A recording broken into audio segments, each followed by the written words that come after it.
Hello everyone, আসসালামু আলাইকুম। সকলকে all job news and education চ্যানেলে স্বাগত জানাই।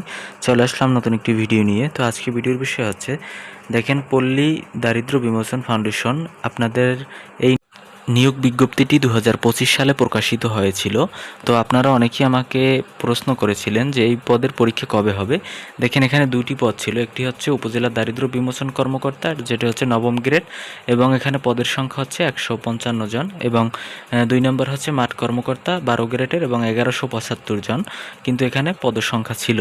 তো এখন কথা হচ্ছে, আবার অনেকে জিজ্ঞেস করছিলেন এটাও যে কাজ কি, মাঠ কর্মকর্তার কাজটা কি মূলত। তো এখানে দেখেন, আমি বলেছি মাঠ কর্মকর্তা মূলত হচ্ছে গ্রাম অঞ্চলে বিভিন্ন উন্নয়নমূলক কার্যক্রম বাস্তবায়ন করেন। যেমন এর মধ্যে হচ্ছে সমবায় সমিতি গঠন ও তদারকি এবং ক্ষুদ্র ঋণ কার্যক্রম পরিচালনা, গ্রামীণ জনগণের প্রশিক্ষণ ও সচেতনতা বৃদ্ধি এবং সরকারের উন্নয়ন প্রকল্পে বাস্তবায়ন। এটা কিন্তু আপনার সরকারি চাকরি। আবার অনেকে মনে করেন এনজিওর চাকরি, না, এটা কিন্তু একেবারে সরাসরি সরকারি চাকরি। তো এটার একটি অসুবিধা হচ্ছে, আপনার এই ক্ষেত্রে আপনি কিন্তু অবসরকালীন সময় পেনশন পাবেন না। এই চাকরির সময় মানে হচ্ছে, আপনি যখন অবসরে যাবেন তখন আপনার আর পেনশন পাবেন না এই পদে চাকরি করলে।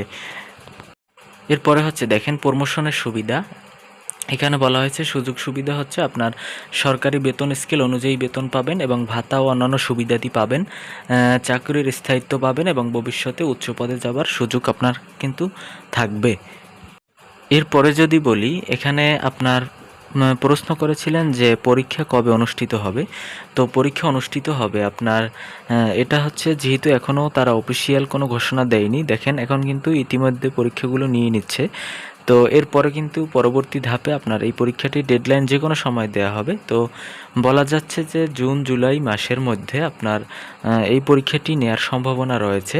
তো এজন্য বলবো আপনারা অবশ্যই প্রস্তুতি নিয়ে রেডি থাকেন, কারণ হচ্ছে যে কোনো মুহূর্তে আপনার অ্যাডমিট কার্ডের SMS চলে আসতে পারে। তো অ্যাডমিট কার্ডের SMS চলে আসার পরে কিন্তু আপনি হাতে 1 সপ্তাহ কি 10 দিন সময় পেতে পারেন।